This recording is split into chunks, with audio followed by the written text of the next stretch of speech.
Hello friends, welcome back to Nancy Classes and this is Nancy and आज के इस video में हम कवर करने वाले हैं 24 जुलाई का current affairs. But before starting the video I want to tell you something. अभी जो रिसेंट के कमेंट्स हैं वो सिर्फ इसी रिगार्डिंग है कि मैम अभी जो एग्ज़ाम लगा हुआ है वो सिर्फ पेट एग्ज़ाम लगा हुआ है, तो उस एग्ज़ाम के लिए हमें एटलीस्ट कितने मंथ का करंट अफेयर्स कवर करना चाहिए। वैसे तो आपको एक ईयर का करंट अफेयर्स कवर करना होता है, लेकिन आप कम से कम 6 से 8 महीने का करंट अफेयर्स जो है इसको आप ज़रूर से अच्छे से कवर कर लीजिएगा, बिकॉज आपका 6 से 8 महीने वाला करंट अफेयर्स बहुत ज़्यादा इंपॉर्टेंट होता है। और एक चीज़ और याद रखना कि जिस मंथ में आपका एग्ज़ाम है उसके पहले वाले मंथ का करंट अफेयर्स बहुत ज़्यादा इंपॉर्टेंट होता है। सो ये भी याद रखिएगा कि उससे पहले वाले मंथ का करंट अफेयर्स अच्छे से आपको कवर करना है। आई थिंक आपको आपके सवालों का जवाब मिल गया होगा। मूव करते हैं क्वेश्चन पर, जो कि है आपसे कि जुलाई 2022 में घोषित 68वें राष्ट्रीय फिल्म पुरस्कारों में किस फिल्म ने सर्वश्रेष्ठ फीचर फिल्म का पुरस्कार जीता है।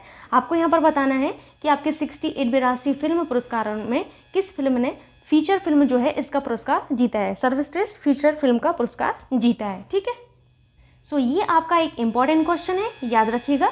और ये जो अवार्ड है आपका फीचर फिल्म में बेस्ट फिल्म का अवार्ड, ये बेसिकली आपकी मूवी सोरारई पोट्रू को दिया गया है। किसको? सोरारई पोट्रू को दिया गया है। यहाँ पर ये पोटू नहीं है, ये पोट्रू है, याद रखिएगा। मैं इधर पर लिख देती हूँ तो आप लोगों को याद बना रहेगा, पोट्रू। ठीक है, पोट्रू याद रखिएगा। सोरारई पोट्रू को जो है फीचर फिल्म की कैटेगरी में 68 बार राष्ट्रीय फिल्म पुरस्कार दिया गया है। अगर आपसे पूछा जाए कि सर्वश्रेष्ठ अभिनेता जो है कौन रहे हैं, तो याद रखिएगा कि सर्वश्रेष्ठ अभिनेता कौन रहे। मैं यहाँ पर लिख देती हूँ सर्वश्रेष्ठ अभिनेता। तो पहला तो आप लोगों को याद रखना है, ये जो सोरारई पोट्रू हैं इनके सूर्या जो हैं, इनके जो अभिनेता हैं इनमें आपके सूर्या थे। ये आपके सर्वश्रेष्ठ अभिनेता घोषित किए गए हैं। एट द सेम टाइम आपके अजय देवगन साहब, कौन? अजय देवगन साहब। ये जो अजय देवगन है ये भी आपके सर्वश्रेष्ठ अभिनेता जो है यहाँ पर घोषित किए गए हैं। किसके लिए, किस फिल्म के लिए ये सर्वश्रेष्ठ अभिनेता घोषित किए गए हैं? तो इन्होंने जो मूवी बनाई है अभी तान्हाजी में इन्होंने जो है परफॉर्म किया है। सो याद रखिएगा तान्हाजी के लिए इनको सर्वश्रेष्ठ अभिनेता के रूप में घोषित किया गया है। ठीक, अगर आपसे पूछा जाए कि सर्वश्रेष्ठ अभिनेत्री, तो याद रखिएगा सर्वश्रेष्ठ अभिनेत्री में अपर्णा बालमुरली को, ठीक है, जो कि आपकी सोरारई पोट्रू की ही है। ठीक, तो मैं यहाँ पर लिख दूँ तो आपको समझ आएगा सर्वश्रेष्ठ अभिनेत्री। देखिए ये ऐसी चीज़ें हैं जो अक्सर परीक्षा में आती रहती हैं, सो आप लोगों को ध्यान देना। एक बार इनको पढ़ना है, बार बार इनको पढ़ने की ज़रूरत भी नहीं होती है, आपको याद बना रहेगा। सर्वश्रेष्ठ अभिनेत्री का अवार्ड जो दिया गया है वो आपकी अपर्णा बाल मुरली। ठीक है, तो अपर्णा बाल मुरली जी को सर्वश्रेष्ठ अभिनेत्री का अवार्ड दिया गया है। और सर्वश्रेष्ठ अभिनेता आप लोगों को याद रखना है इन दो लोगों को, और अभिनेत्री में इनको याद रखना है। और इनकी मूवी कौन सी है? अपर्णा बाल मुरली जी ने ही काम किया है सोरारई पोट्रू में, और सूर्या ने। ठीक है, याद रखिएगा आप लोग। अब बात आती है कि राष्ट्रीय फिल्म पुरस्कार ये जो है इनकी शुरुआत कब की गई थी, जो कि बहुत ज़्यादा इंपॉर्टेंट है। ऐसी चीज़ें बहुत ज़्यादा इंपॉर्टेंट होती हैं जो आपके कुछ अवार्ड वगैरह, तो वो फर्स्ट टाइम कब दिया गया, ये कभी भी क्वेश्चन बन जाते हैं रैंडमली। ठीक है, सो पहली बार आयोजन जब जो किया गया था, पहली बार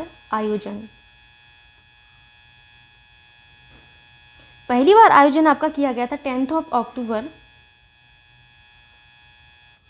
1954 को किया गया था। ठीक है, कब किया गया था? 1954 को। बस आप इतना ज़रूर याद रखिएगा, सबसे ज़्यादा इंपॉर्टेंट आपका ईयर है यहाँ पर। ठीक है, तो इतनी चीज़ें याद रखना है। मूव करते हैं नेक्स्ट क्वेश्चन पर। क्वेश्चन है आपसे कि जुलाई 2022 में कौन सा जिला देश का पहला हर घर जल प्रमाणित जिला बन गया है। वेरी वेरी इंपॉर्टेंट क्वेश्चन, ये तो आपको रखा हुआ क्वेश्चन मिलना है आपकी परीक्षा में। ठीक है, सो हर घर जल प्रमाणित जिला कौन सा बन गया ये आपको बताना है। सो यहाँ पर आप लोगों को याद रखना है Burhanpur. Third option is your correct option. Burhanpur जो है आपके देश का पहला, देश का, ठीक है, याद रखिएगा कि देश का पहला ऐसा जिला बना है जो हर घर जल प्रमाणित जिला बन गया है। ठीक है, अब ये जिला आपका कहाँ का है? बुरहानपुर। तो यहाँ पर याद रखिएगा कि ये मध्य प्रदेश का एक जिला है। ठीक, मध्य प्रदेश क्या है? मध्य प्रदेश आपका राज्य है। राज्य के अंदर जिले होते हैं ना, फिर जिले के अंदर क्या होता है? जिले के अंदर छोटे छोटे से गांव होते हैं। तो इतना आप लोगों को मोटा मोटा याद रखना है कि मध्य प्रदेश आपका राज्य है और बुरहानपुर आपका कहाँ पर है? मध्य प्रदेश में है। ठीक, याद रखिएगा कि हर घर जल ये जो है आपका 2019 में आपकी इंडियन गवर्नमेंट के द्वारा शुरू किया गया था। कब? 2019 में, और इसे आपका जो है 2024 तक, कब तक, 2024 तक हर घर ग्रामीण, जो आपके ग्रामीण घर हैं, इन घरों में नल का पानी उपलब्ध कराने के उद्देश्य से इसे शुरू किया गया था। कब तक के लिए? 2024 तक। ठीक है, तो याद रखिएगा कि 2024 तक हर ग्रामीण घर में जल, आपका जो है नल का पानी, इसको उपलब्ध कराने के उद्देश्य से आपके हर घर जल को जो योजना है इसको बेसिकली शुरू किया गया था। सो अभी मूव करते हैं नेक्स्ट क्वेश्चन पर।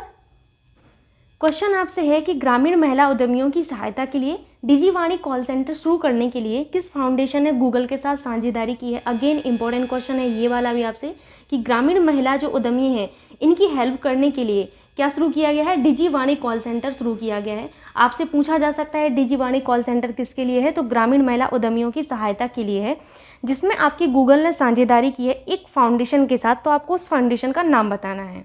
सो यहाँ पर आप लोगों का सेकंड ऑप्शन करेक्ट होगा, द नेस्कॉम फाउंडेशन। याद रखिएगा कि ये जो नेस्कॉम फाउंडेशन है इसके साथ गूगल ने साझेदारी की है डिजीवाणी कॉल सेंटर शुरू करने के लिए। नेस्कॉम यानी कि national association of software and service companies, याद रखिएगा। और नेस्कॉम की स्थापना कब हुई थी? 1988 में की गई थी। याद रखिएगा नेस्कॉम की स्थापना कब की गई थी? 1988 में की गई थी।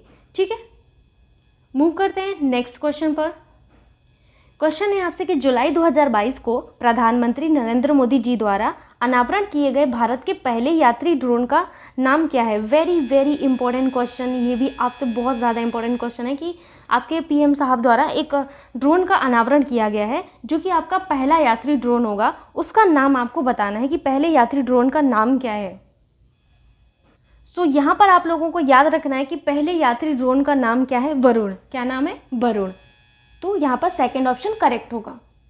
इसका अनावरण कहाँ पर किया गया है? तो इसका अनावरण दिल्ली के अंदर किया गया है। याद रखिएगा इतनी चीज़ें। एक चीज़ और याद रखना है कि ये जो वरुण है आपका यात्री ड्रोन, ये आपके 130 किलोग्राम तक का जो है मानव पेलोड ले जा सकता है, और इसकी सीमा जो है 25 किलोमीटर है। कितनी है? 25 किलोमीटर है सीमा, आप लोग याद रखिएगा। और पेलोड कितना ले जा सकता है? तो 130 किलोग्राम तक का पेलोड ले जा सकता है। ठीक है, मूव करते हैं नेक्स्ट क्वेश्चन पर। क्वेश्चन है आपसे कि किस दिन को राष्ट्रीय ध्वज अंगीकरण दिवस के रूप में मनाया जाता है। Again very very important question, कि किस दिन को राष्ट्रीय ध्वज अंगीकरण दिवस के रूप में सेलिब्रेट किया जाता है। सो यहाँ पर याद रखिएगा कि 22 जुलाई को हम लोग क्या सेलिब्रेट करते हैं? राष्ट्रीय ध्वज अंगीकरण दिवस के रूप में सेलिब्रेट करते हैं। ठीक है, क्यों करते हैं 22 जुलाई को हम लोग राष्ट्रीय ध्वज अंगीकरण दिवस सेलिब्रेट क्यों करते हैं? तो इसका रीज़न ये है कि इस दिन को 1947 में ये आपका जो तिरंगा है इसको भारत के राष्ट्रीय ध्वज के रूप में अपनाया गया था। मैं यहाँ पर लिख देती हूँ, इसी दिन 1947 में तिरंगे को भारत के राष्ट्रीय ध्वज के रूप में अपनाया गया था। ठीक है, याद रखिएगा इसी दिन में आपका जो है राष्ट्रीय ध्वज जो है इसको अपनाया गया था, आपके तिरंगे को। इसलिए हम लोग 22 जुलाई को राष्ट्रीय ध्वज अंगीकरण दिवस सेलिब्रेट करते हैं। ठीक है, बात आती है कि आपके राष्ट्रीय ध्वज को किसने डिज़ाइन किया था, ये भी इम्पोर्टेंट है। तो आपके जो राष्ट्रीय ध्वज है इनको डिज़ाइन किया गया था पिंगली वेंकैया जी के द्वारा। किसके द्वारा? पिंगली वेंकैया जी के द्वारा डिज़ाइन किया गया था। ये भी आपसे कई बार परीक्षाओं में क्वेश्चन पूछा जाता है। सो आप लोगों को याद रखना है पिंगली वेंकैया जी के द्वारा जो है आपके राष्ट्रीय ध्वज को डिज़ाइन किया गया था। याद रखिएगा ये डिज़ाइन किया था इन्होंने। ठीक है, सो अभी मूव करते हैं नेक्स्ट क्वेश्चन पर। क्वेश्चन है आपसे कि जुलाई 2022 में अंतर्राष्ट्रीय हॉकी महासंघ के कार्यकारी अध्यक्ष के रूप में किसे नियुक्त किया गया है। ये आपका एक न्यू अपॉइंटमेंट है जो आपको याद रखना होगा। सो यहाँ पर याद रखिएगा कि अंतर्राष्ट्रीय हॉकी महासंघ के अध्यक्ष के रूप में आपके सैफ अहमद जी को नियुक्त किया गया है। किसको? सैफ अहमद जी को नियुक्त किया गया है। Second option is your correct option.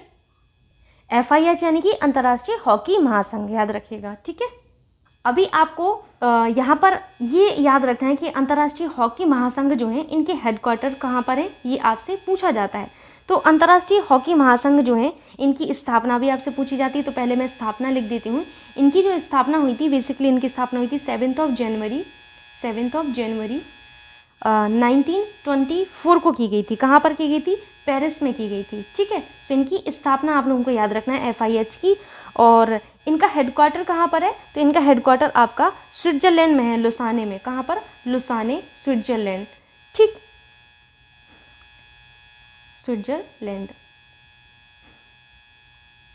ठीक है, एक चीज़ और आपको याद रखना है, इनके CEO कौन है? तो इनके CEO हैं आपके प्रेजेंट में थियरी बेइल हैं। कौन है? थियरी बेइल। थियरी, नाम भी इतने अजीब से हैं इनके, थियरी बेइल। याद रखिएगा इतनी चीज़ें FIH के बारे में। एटलीस्ट आप इनकी स्थापना, इनके हेडक्वार्टर याद रख लीजिएगा। CEO अक्सर अभी तो ऐसा नहीं पूछा जा सकता है, बिकॉज जब न्यू अपॉइंटमेंट होता है कहीं पर तो न्यू अपॉइंटमेंट आपसे पूछा जाता है अक्सर। ठीक है, और यहाँ पर हेडक्वार्टर आपसे पूछा जा सकता है और स्थापना वेरी वेरी इंपॉर्टेंट, दोनों ही चीज़ें इंपॉर्टेंट है। ठीक, सो अभी मूव करते हैं नेक्स्ट क्वेश्चन पर। क्वेश्चन आपसे है कि किस राज्य सरकार ने राज्य की अर्थव्यवस्था को 1 ट्रिलियन अमेरिकी डॉलर तक लाने के लिए डेलाइट इंडिया को, किसको? डेलाइट इंडिया को एक सलाहकार के रूप में नियुक्त किया है। Again very very important question कि किसने अपनी अर्थव्यवस्था को 1 ट्रिलियन अमेरिकी डॉलर तक लाने के लिए डेलाइट इंडिया को सलाहकार के रूप में नियुक्त किया है। ठीक है, ये इसलिए इम्पोर्टेंट है क्योंकि अभी आप UP का एग्ज़ाम देने वाले हैं, जिसमें यूपी का करंट अफेयर्स आपको ध्यान से पढ़ना होगा। यूपी की जितने भी न्यू इनिशिएटिव होते हैं, कुछ भी अगर ऐसा होता है, कोई योजना वगैरह है, तो ज़रूर से याद रखना है। और ये आपका जो है आपके उत्तर प्रदेश ने ही किया है। तो याद रखिएगा कि उत्तर प्रदेश की जो गवर्नमेंट है, इन्होंने अपनी अर्थव्यवस्था को 1 ट्रिलियन अमेरिकी डॉलर तक लाने के लिए डेलाइट इंडिया को एक सलाहकार के रूप में नियुक्त करने का निर्णय लिया है। ठीक है, याद रखिएगा कि आपका जो यूपी है वो भारत की तीसरी सबसे बड़ी अर्थव्यवस्था है। क्या है? भारत की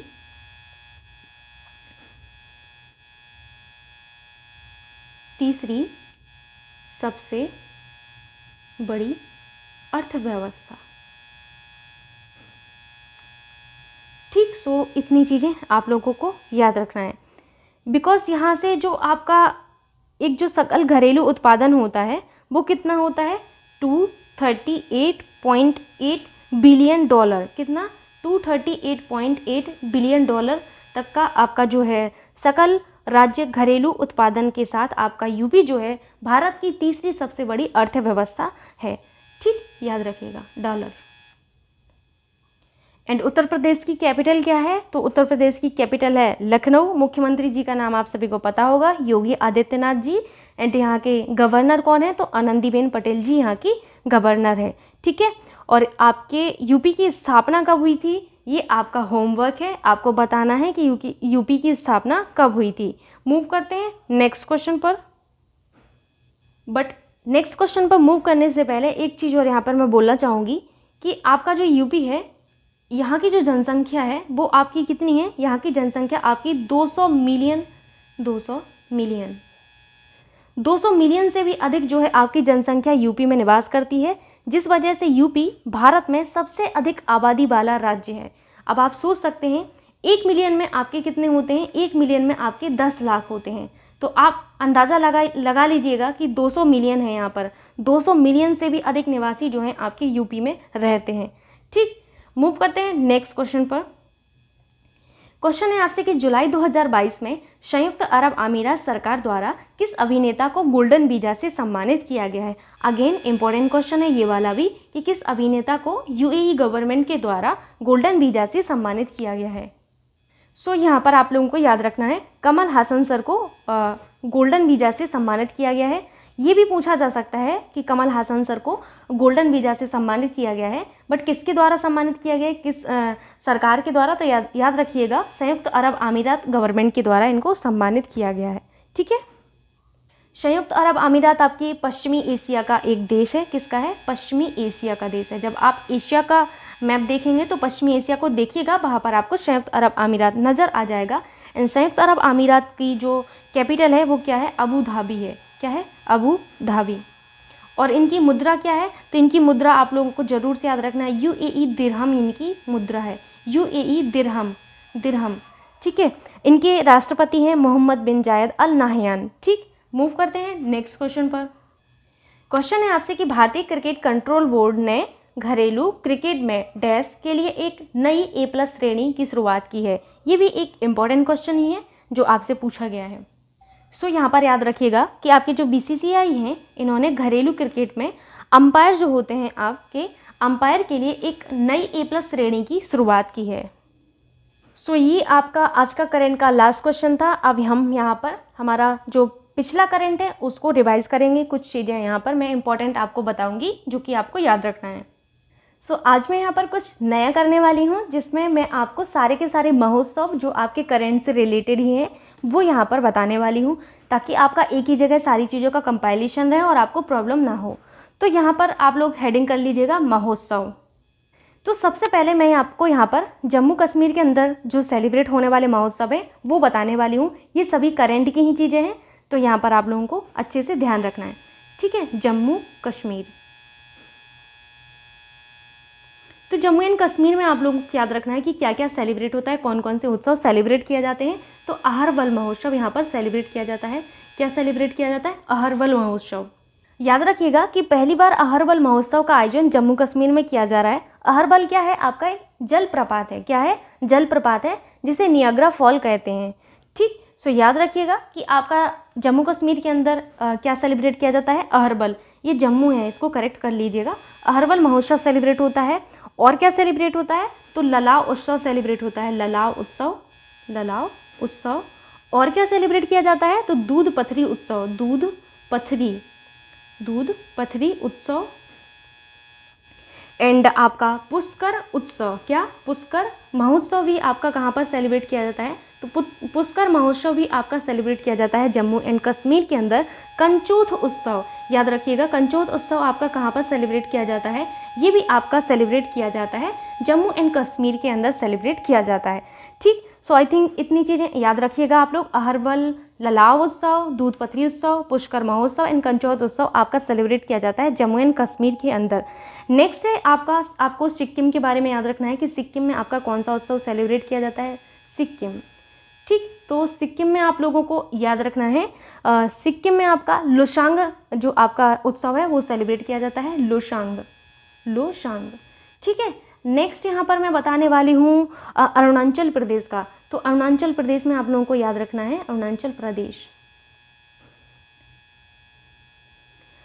प्रदेश में आपका क्या सेलिब्रेट होता है? बुरग्या महोत्सव। क्या सेलिब्रेट होता है? बुरग्या। जरूर से याद रखिएगा, इनको एक ही जगह इनको कंपाइल करके रखिएगा और बार बार रिवाइज करिएगा। वेरी वेरी इंपॉर्टेंट है ये सारी की सारी चीज़ें। सो यहाँ पर अरुणाचल प्रदेश का हो गया। उसके बाद आपका आता है झारखंड के अंदर एक सेलिब्रेट किया जाता है उत्सव। झारखंड में कौन सा सेलिब्रेट होता है? तो झारखंड में आपका सेलिब्रेट होता है सरहुल महोत्सव, ठीक है। सरहुल, मैं पेन का कलर चेंज कर लूँ, सरहुल,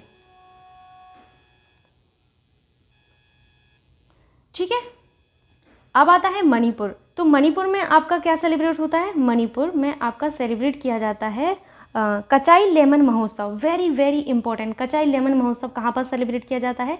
कचाई लेमन महोत्सव, ये आपका मणिपुर के अंदर सेलिब्रेट किया जाता है। ये सभी करंट के महोत्सव हैं, इनको आप लोगों को करंट में कवर करने को मिला ही होगा, लेकिन यहाँ पर भी ध्यान से इनको पढ़िएगा, ठीक। एक और आपको याद रखना है लोसार फेस्टिवल। लोसार फेस्टिवल आपका कहाँ पर मनाया जाता है? Very very important. लोसार आप लोग याद रखिएगा, लद्दाख में सेलिब्रेट किया जाता है। कहाँ पर? लद्दाख के अंदर आपका सेलिब्रेट किया जाता है लोसार फेस्टिवल। लोसार, देखिए एक चीज़ आप लोगों को याद रखना है, कन्फ्यूज़न क्रिएट नहीं करना है आपको। ये लोसांग है, ये लोसांग है जो कि आपके सिक्किम के अंदर सेलिब्रेट किया जाता है, और ये आपका लोसार है जो कि आपके लद्दाख के अंदर सेलिब्रेट किया जाता है, ठीक है। सो आप कंफ्यूज मत होइएगा, इतनी चीज़ें याद रखना है। एक और आपको लद्दाख के अंदर याद रखना है, लोसार के अलावा, जो मुझे अभी थोड़ा थोड़ा याद आ रहा है, लोसार के अलावा आप एक और है स्पुतनिक गस्टर फेस्टिवल। कौन सा है? Sputnik Gustor festival. Sputnik Gustor festival. तो स्पुतनिक गस्टर फेस्टिवल आपका कहाँ पर सेलिब्रेट किया जाता है? ये भी आपके लद्दाख में ही सेलिब्रेट किया जाता है, ठीक है। और एक दो और अभी रह गए हैं। एक और आप लोगों को याद रखना है कि न्यू दिल्ली में आपका ईशान मंथन उत्सव जो है सेलिब्रेट किया गया। कहाँ पर? न्यू दिल्ली में आपका ईशान मंथन, ये भी आपका करंट से ही रिलेटेड है। तो ईशान मंथन जो आपका उत्सव है ये कहाँ पर सेलिब्रेट किया गया? ये आपके न्यू दिल्ली में सेलिब्रेट किया गया है, ठीक। इतने उत्सव जो हैं आप लोगों को ज़रूर से याद रखने हैं, बहुत ज़्यादा इंपॉर्टेंट है सारे के सारे। जम्मू कश्मीर में याद रखिएगा अहरबल, ललाव, दूधपत्री, पुष्कर महोत्सव और कंचोद उत्सव। सिक्किम में लोशांग और अरुणाचल प्रदेश में बोरग्या, झारखंड में सरहुल, मणिपुर में कचाई लेमन महोत्सव, लद्दाख में Losar and Sputnik Gustor festival and new Delhi में ईशान मंथन उत्सव। ठीक है, अभी भागिए मत, अभी ख़त्म नहीं हुआ है करंट, ठीक है, अभी थोड़ा सा और पढ़ना है आपको। आज मैं आपको यहाँ पर 5 डेज़ भी जो नेशनल एंड इंटरनेशनल डेज़ होते हैं वो यहाँ पर 5 डेज़ कंप्लीट करवाऊंगी। तो ऐसे 5 करके हम लोग डेली पढ़ेंगे ताकि आपका रिवीजन भी होता रहे और आपको जो है एक मौका भी मिले अपनी चीज़ों को परखने का कि मेरी तैयारी कितनी है। ठीक है, सो यहाँ पर मैं शुरुआत करती हूँ 23 दिसंबर से। 23 दिसंबर, तो 23 दिसंबर को राष्ट्रीय किसान दिवस मनाया जाता है। मैंने शुरुआत 23 दिसंबर से इसलिए की है क्योंकि किसान दिवस बहुत ज़्यादा इंपॉर्टेंट होता है। ठीक है, तो यहाँ पर याद रखिएगा कि 23 दिसंबर को आपका राष्ट्रीय किसान दिवस मनाया जाता है। और 23 दिसंबर को ही किसान दिवस क्यों सेलिब्रेट किया जाता है ये आपका होमवर्क है, आप सभी को बताना है कमेंट बॉक्स में। एक चीज़ मुझे समझ में नहीं आ रही अभी भी कि करंट को देखते कई सारे लोग हैं, बट जो कमेंट बॉक्स में एक अटेंडेंस टाइप का होता है ना कि हाँ मैं भी वीडियो का जो कमेंट है उसका रिस्पॉन्स दे रहा हूँ, तो उसमें सिर्फ 2 ही 3 लोग होते हैं। एक तो सौरभ चौधरी सर हैं और 1-2 मैम हैं, उनका एक वंदना यादव मैम है, 1-2 लोग और भी हैं जिनका मतलब रिस्पॉन्स आता है। लेकिन मुझे ये समझ नहीं आता बाकी लोग कहाँ पर हैं, बाकी लोग भी तो रिस्पॉन्स करें जो आपको होमवर्क दिया जा रहा है। मानती हूँ कि आप लोग बड़े हो गए हैं, बट थोड़ा सा कर लिया करिए, ऐसा करने से बेनिफिट आपको ही होगा। एक सर और हैं, उनकी आईडी कुछ सरकारी करके बनी हुई है, उनका नाम नहीं पता है, वो भी बहुत ज़्यादा कंटिन्यू है चीज़ों में, तो लगता है उनको देख के कि हाँ उनकी तैयारी एक अच्छे स्तर पर है। तो आप लोग भी उनसे मोटिवेट होइए और थोड़ा सा आप लोग भी अपना जो है यहाँ पर रुझान दिखाइए ताकि आपको भी एक फील हो कि हाँ मेरी भी तैयारी हो रही है। बातें अब ज़्यादा नहीं करते, नहीं तो फिर आप लोग कमेंट कर देते बहुत बातें करते हो। 10 जनवरी को आपका सेलिब्रेट क्या होता है, तो 10 जनवरी को आप लोगों को याद रखना है कि 10 जनवरी को आपका सेलिब्रेट किया जाता है विश्व हिंदी दिवस। क्या, विश्व हिंदी दिवस आपका सेलिब्रेट किया जाता है 10 जनवरी को। ठीक है, 12 अगस्त को आपका क्या सेलिब्रेट किया जाता है। 12 अगस्त से पहले एक और आप लोग याद रखिएगा, 25 दिसंबर को, 25 दिसंबर को आपका क्या सेलिब्रेट होता है, तो 25 दिसंबर को आपका सेलिब्रेट किया जाता है सुशासन दिवस। क्या मनाया जाता है, सुशासन दिवस आपका मनाया जाता है। वेरी वेरी इंपॉर्टेंट, यहाँ पर सारे डेज जो बता रही हूँ वो बहुत ज़्यादा इंपॉर्टेंट है, याद रखिएगा। 23 जनवरी को आपका सेलिब्रेट किया जाता है, 23 जनवरी को हम सेलिब्रेट करते हैं पराक्रम दिवस। क्या सेलिब्रेट करते हैं, पराक्रम दिवस सेलिब्रेट करते हैं। एक और रह गया है, सो एक और याद रखिएगा 15 जनवरी, तो 15 जनवरी को हम क्या सेलिब्रेट करते हैं, 15 जनवरी को हम सेलिब्रेट करते हैं सेना दिवस। क्या मनाते हैं, सेना दिवस मनाते हैं। ठीक है, सेना दिवस। सो 1, 2, 3, 4 एंड 5, ये 5 डेज़ जो मुझे आज कंप्लीट कराने थे, तो यहाँ पर आप लोगों को यहाँ पर इनको अच्छे से याद रखना है और एक अपना कम से कम 3 से 4 पेज का अलग से यहाँ पर कॉपी में बनाना है जिस पर आपको डेज़ ही डेज़ लिखने होंगे। सो 23 दिसंबर को हम लोग राष्ट्रीय किसान दिवस मनाते हैं एंड 10 जनवरी को हम क्या मनाते हैं, 10 जनवरी को हम विश्व हिंदी दिवस मनाते हैं एंड 25 दिसंबर को हम सेलिब्रेट करते हैं सुशासन दिवस एंड 23 जनवरी को पराक्रम दिवस एंड 15 जनवरी को हम सेना दिवस मनाते हैं। अपार्ट फ्रॉम दिस एक दिवस आपको प्लीज़ मेरी तरफ से भी याद रखना है, वो है आपका 26 दिसंबर। 26 दिसंबर को आप क्या सेलिब्रेट करते हैं, तो अभी हाल ही में आपके पीएम साहब ने घोषणा की है कि हम लोग अब से 26 दिसंबर को प्रतिवर्ष क्या मनाएंगे, वीर बाल दिवस मनाएंगे। क्या मनाएंगे, वीर बाल दिवस मनाएंगे। वेरी वेरी इंपॉर्टेंट, ये आपसे पूछा ही जाना है परीक्षाओं में, सो याद रखिएगा 26 दिसंबर को हम क्या मनाएंगे, वीर बाल दिवस अब से मनाएंगे। आई होप इतनी करंट की चीज़ें आपको समझ में आई होंगी और जो मैंने आपको बोला है कि कमेंट बॉक्स में आप अटेंडेंस लगवा दिया करिए अपनी, तो उस चीज़ को आप लोग समझेंगे और यहाँ पर आप भी अपनी भागीदारी दिखाएंगे। मिलते हैं नेक्स्ट डे के करंट अफेयर्स के साथ और वीडियो को लाइक कर दीजिएगा और अपने दोस्तों के साथ शेयर भी कर दीजिएगा। मिलते हैं नेक्स्ट डे के करंट अफेयर्स के साथ, तब तक के लिए बाय बाय।